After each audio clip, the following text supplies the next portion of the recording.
Ray Ives, the pen of an underdog. So we're at the subchapter here, part 3, called Work Ethic and Self-Care. Work ethic and self-care. One of the pieces of my career where I would excel, if somebody asked me for something that was important and relied on me to deliver, I felt that I was that right person. So here I was, the Devil Wears coach, Martha Massasoit, legendary schizophrenic, hated me, was really mean, tried to tarnish my reputation, all that stuff. Doesn't matter. I'll dirt off my shoulder, right?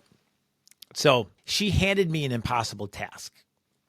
Here we were, it was midweek, and there was going to be an executive walkthrough. And when I say an executive walkthrough, not only the executives at Kahuna General Office, but executives from every division throughout the United States. So this was going to be huge, under the microscope. Everything that was going to be on display was going to get feedback from all the right people. We were going through a transition. There was a private label cookie company that was going from branded to private label. And the labels weren't complete yet. The artwork just finished, wasn't complete, and we didn't have any samples in-house. So Martha Massasoit was basically like, hey, we need a huge waterfall display. I'm going to need 6,000 cookies packaged and labeled. And this is one of those moments I had to be truthful. Martha, we don't have that amount of inventory in-house. The labels aren't done yet.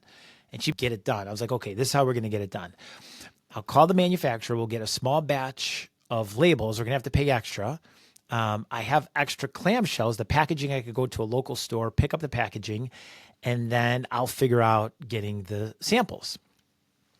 Many moving pieces here. And this is where work ethic came into play. Getting this project done alone, was the probability of success was low, maybe 10%. And I jumped right into it. This is my time to shine. This is what I'm good at. When there's urgency and pressure, I deliver. Call the manufacturer, small batch.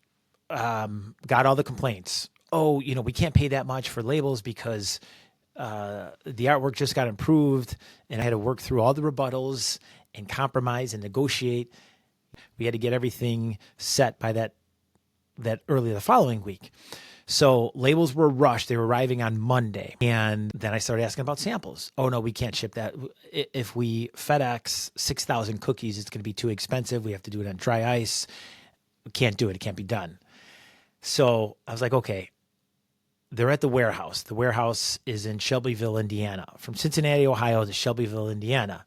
I'll pick up the cookies from the warehouse. They're like, well, you don't have a semi-truck. How are you going to get to the dock? And I was like, we're going to figure all this out. Labels are coming. I'm going to pick up samples, going to pick up packaging. Over the weekend, I arrive at the warehouse from Cincinnati to Shelbyville, Indiana. I put an order in. I go to the call window, and she says, pull into dock 11. I reverse my car, my 2-door car, into the warehouse dock with all these semi-trucks, right to left, as far as the eye can see. Door opens up. Cookies are on a pallet. A forklift drops them off. These guys are looking at me like, what are you doing? And I pull myself up. I get up and I start loading cases of cookies into my car. And when I say every square inch of my car was taken, it was. Trunk, floor in the back seat, seat to ceiling, back window, front seat, front windshield. Everywhere in the entire car, this pallet of cookies was reconfigured. I was working the weekend. My gas, my time, my energy, I was getting this project done.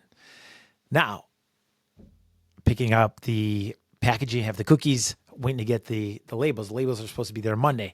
Labels arrive, I start packaging cookies. Then I take everything and I bring it to the conference center where this waterfall display was supposed to happen, get it done. Work ethic.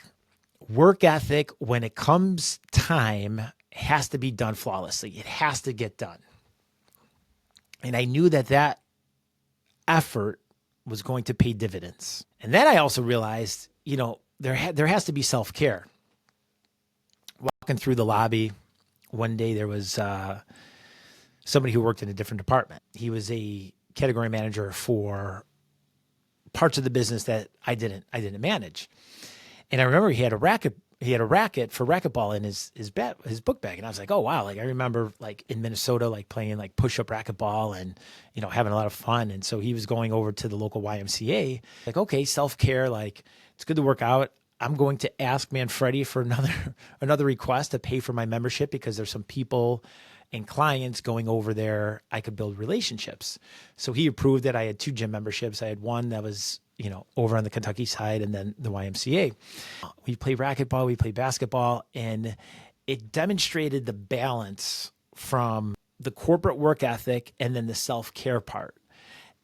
And I realized that those 2 things are so important and they have to happen in unison. Like you can't have one or the other. You're going to be out of balance. And for me, I knew if I was going to deliver on work ethic, I had done that weekend with driving to Indiana, loading my car up with cookies, putting packages on, getting there, making a timeline, that I had to decompress. Check out the book, The Pen of an Underdog. There's golden nuggets in there. It's on Amazon. Let's stay connected. Let's stay connected. This is about the shift here, and career defining moment is coming up and goes on a ride here, an unexpected ride, a gifted ride. So stay tuned. Let's stay connected.